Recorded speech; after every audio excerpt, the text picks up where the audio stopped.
In the past 3 years, I've gone from just $5 saved and buoying between a negative and a positive net worth to multiple houses, multiple six figures saved and invested, and overall a much more relaxed pace of life, even though I have a lot more work on my plate every single day. So how was I able to do this? What were some of the tools I was able to do? And how can you do this in your life as well? Because personally, as a sort of recovered shopaholic, and I'll get into more of why it's only sort of later. As a sort of recovered shopaholic, I know how hard it can be to save money, especially when you are like the queen or king, or however you want to look at it, of self-sabotage and your budget. Hello, welcome back. I'm Christina Scalera, and I like to talk about all things money, how to make it passively, how to make residual income, how to make money from your properties, and most importantly, how to keep it. So if you are new to this channel, I have a lot of videos on how to actually make money by starting a small business. I'm the founder of a multiple six-figure per year online d-commerce store. So d-commerce is a term I came up with.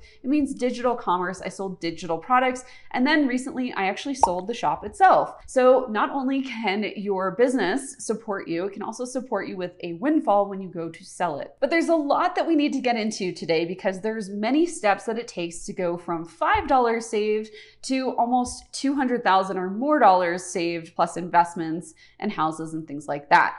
So how did I go from someone who was 31 years old, didn't have a single retirement account to my name, and just started one? I literally was laying in bed next to my ex-boyfriend and who didn't believe in retirement accounts.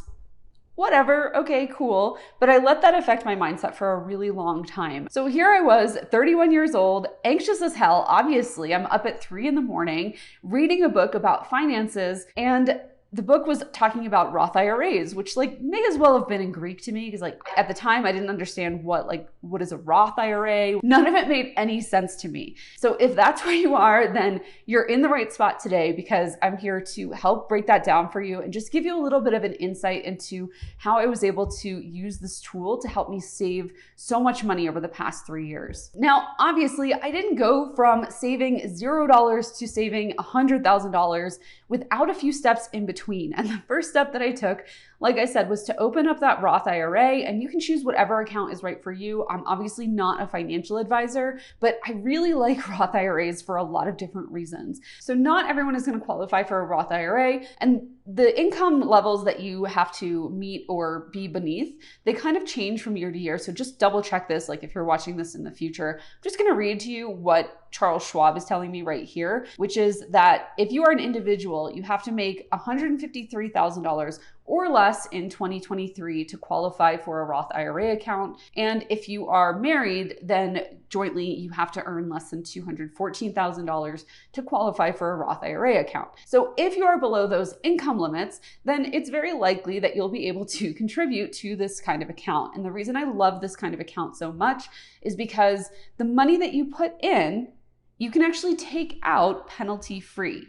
I would not recommend doing this, but I really like to use my Roth IRA as my extreme emergency fund. This is break glass in case of emergency, defibrillator on my life kind of savings account. This isn't just oh, you know what would be really nice? If we got new curtains for the living room, let's pull from the savings. No, that is not what an IRA should be used for. However, if you did need to pull that money out for whatever kind of reason, in a true emergency, it is available for you. And honestly, you could pull it out for any reason, but I don't know. I don't know why you would pull this money out.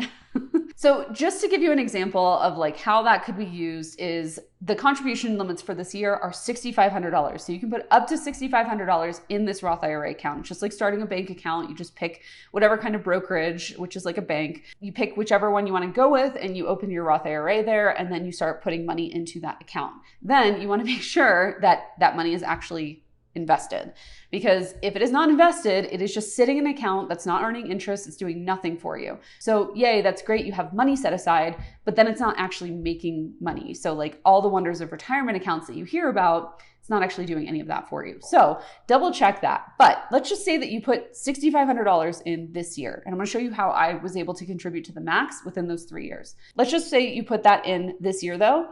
And bear with me. The stock market, it does great and you make $500 this year. So you now have $7,000 in your Roth IRA. You can pull the $6,500 out next year for like break glass in case of emergency, whatever, like God forbid your kid got sick or something like that and you needed that money, right? So you pull that out and now you still have $500 sitting in there that you made. So that's earning, more income and being reinvested depending on how you've set that up. So that's great. Yay. You didn't have to pay any penalties to take that money out. But, the thing is now you can't put that $6,500 back in. So again, that's why you don't want to use it as like a savings account, like in the traditional sense. But I like to think of my Roth IRA as a savings account.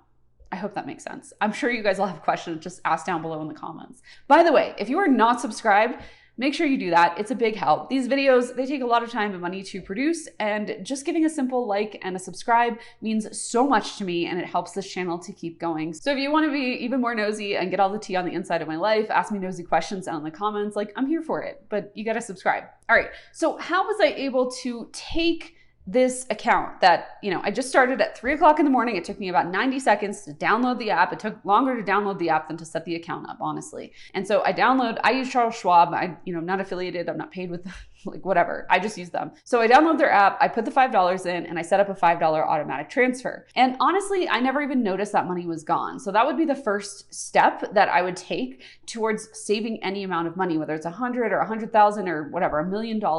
You have to actually be saving the money. You can't just like think someday, right? If you're on a diet or if you're trying to lose weight and you're trying to go on a diet, it doesn't actually help to like plan the diet out. You have to just stop putting as much food in your mouth. Like there's no other way around it.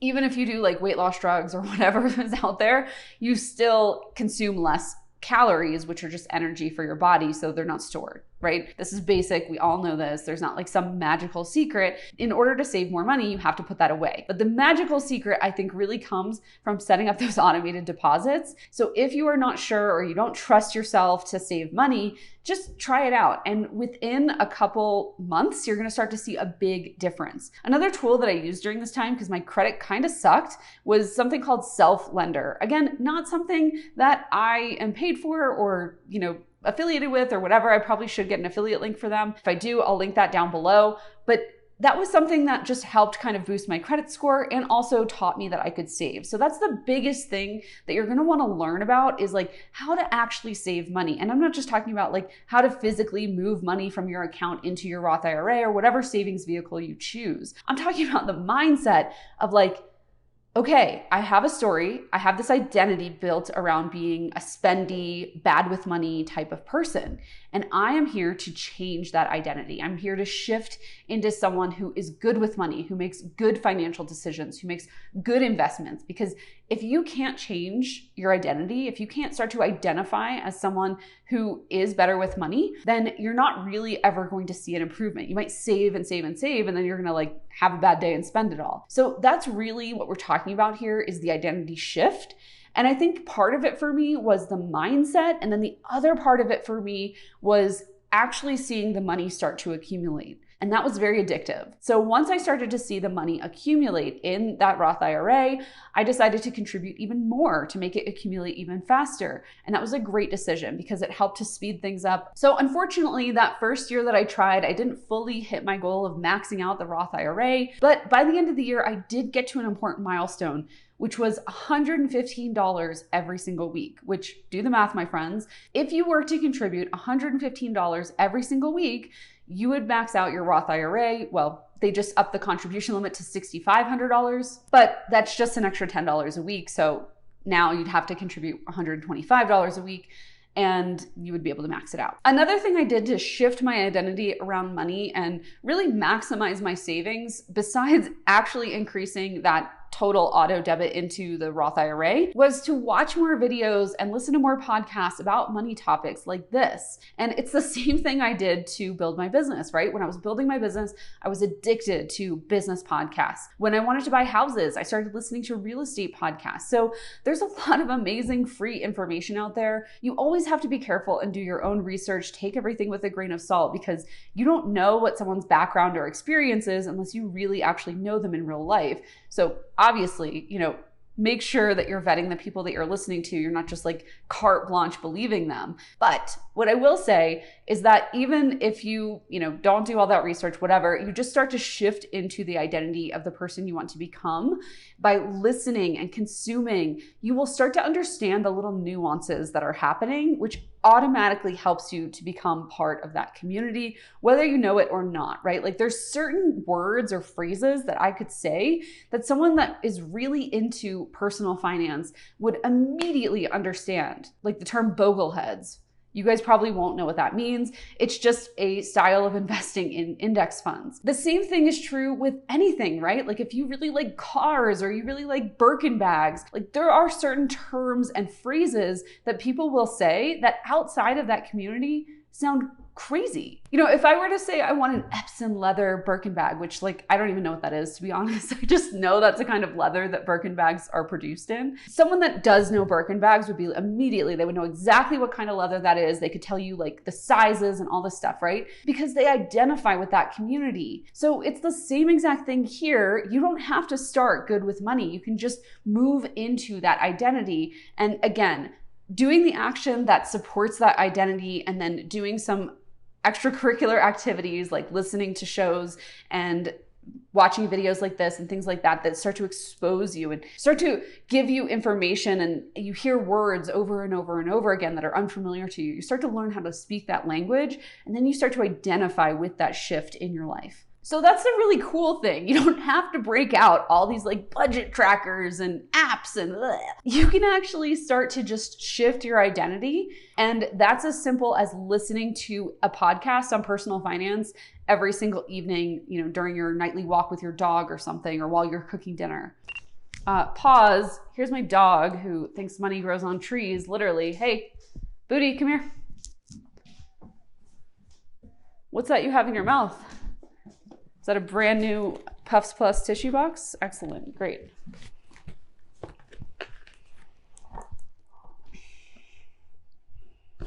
Thank you. Let's not eat that, okay? Oh my gosh, okay. One of the more controversial things that I did during this time was I also started to look at where I was spending the most amount of money, and honestly, it was on takeout. And it was mostly DoorDash and Uber Eats, right? So I wasn't even actually like taking anything out. I just had a really convenient apartment at the time that I was renting, and it had like this, it was like a walk up, and it was just so easy for the drivers to leave the food on the porch and collect it. The rule was if I wanted the food bad enough to not cook, then I had to go to the restaurant to actually go get it. So this actually made me reevaluate whether or not I wanted to get up and go to the restaurant and get the food. And it also helped me to save, tens of dollars every single week, because every single time I was ordering delivery, that's an extra like $10 to $20 on the bill just for like tips and delivery fees and things like that, just to the driver itself, where the restaurant didn't even get to see any of that. So in order to better support local restaurants and businesses and not the Uber app, I decided that if I wanted takeout, then I had to actually go get it, not get delivery. So as you can see, we're starting to build up a list of rules that are there to help us and create some boundaries and enforcement in our lives if we're not the best at money and we're trying to shift that narrative. The next thing that I did was I made a rule that if I was going to go shopping online, I could put it in my cart so I could shop to my heart's content. But if I actually wanted to purchase it, first of all, I had to have the cash ready. So I like to buy things on credit cards because that obviously is a smarter way to go as far as consumer protection and points and things like that. But my problem is that if I spend on a credit card, I have a tendency to overspend. So my rule is that I have to have that cash, like I can see it sitting in an account, and it's going to get transferred to the credit card right after the purchase is made. Again, I think this goes back to like me being a shopaholic and just like knowing my limits, and this is what works for me. If this feels a little too restrictive or difficult for you, first of all, I would say try it before you judge it. But second, if that's too restrictive, then that's totally fine. But I'm telling you right now, this has helped me tremendously. So not only do I have to have the cash on hand, I also have a 3-day rule. So I have to wait at least 3 days before making a major purchase. Now, I don't have a 3-day rule for like whatever, Q-tips, or if I'm out of primer for my makeup or what, like that. That's not what I'm talking about here. But as an example, I have my eye on like a little Hermes ring that I'm really into. And I've been thinking about that now for like 2, maybe 3 weeks. Very seriously. I've had it on my mind for like years, but very seriously in the last like 2 or 3 weeks, I've been thinking about it and thinking about like, how much would this be worth in the future? Is this something that I could consider an investment? No, but I'm thinking about all these different aspects of it and, how I could better use that money instead of buying this ring, or if that really is worth my satisfaction and enjoyment to purchase the ring. So basically a lot of consideration is going into this purchase decision. And while I don't encourage you to feel guilty about your purchases, I think by thoughtfully and intentionally mapping them out a little bit, that can really help to alleviate some of the guilt that you would have otherwise faced, because now you know that you made that purchase very thoughtfully. Now, something else that's really interesting that's happened is like for years, I tried to improve my credit score, but I was always just like carrying a couple $100 here or there, or whatever. Again, not just from these like purchases that I would pay off right away, but groceries, whatever. Like I wasn't going in there every single day and paying them off necessarily. So, there was always like a balance rolling over, whatever. So what I've learned over the past year in buying 2 properties, I bought a house in Washington, and then we bought a house here in Colorado too. So my credit score went up almost 100 points when I paid off all those like kind of like lingering charges and stuff on my credit card. And I was shocked. Like I was so shocked because I had always heard that like it takes a long time, whatever. No, if you just pay off all your cards, your credit score is going to increase super fast. So if you need to buy a new car or you're thinking about getting a new house, go ahead and start trying really hard to make sure that you're not carrying any kind of balance, even if it's just like $400 or whatever, and that you're not allowing any of your credit card accounts to close, because obviously the more credit that you have available to you, the more credit worthy you are seen to lenders who are, giving you the car loan or the mortgage or whatever. There's also a nasty rumor that I've heard quite a few times, and I don't see any merit to it, which is like, if you carry a balance and you pay your card off, then it helps to build your credit worthiness. And in my experience, that is not true. Like if you keep no money on your credit cards, like if you just pay it off immediately, that's the best case scenario, and you're gonna have an amazing credit score. And then last and finally, I've saved the best for last on purpose. You have to increase your income somehow. And there are so many ways for you to do this. You could rover annoying animals like this one. You could Uber, you could create your own business. You could use all of the free education on this channel to start creating digital download products that you sell on your own Shopify or Etsy store. There are unlimited possibilities for you to earn extra income, no matter what kind of industry you're in or what kind of background you have. I hope these unconventional tips have helped you, but I hope you've also seen the power of automating a system that cannot fail you, because we are human and we as humans make mistakes. We are emotional, we can fail, but a system cannot fail. In the next video, I'm going to show you how I was influenced by the 50-30-20 planning process and use that to create kind of a budget. Like I'm not a big fan of like budgets, but that was how I was able to get a further grip on my finances after I had started to initially change that identity and save a little bit of money so that I could start to see myself as someone who actually has reserves. So make sure you click over to see that video next.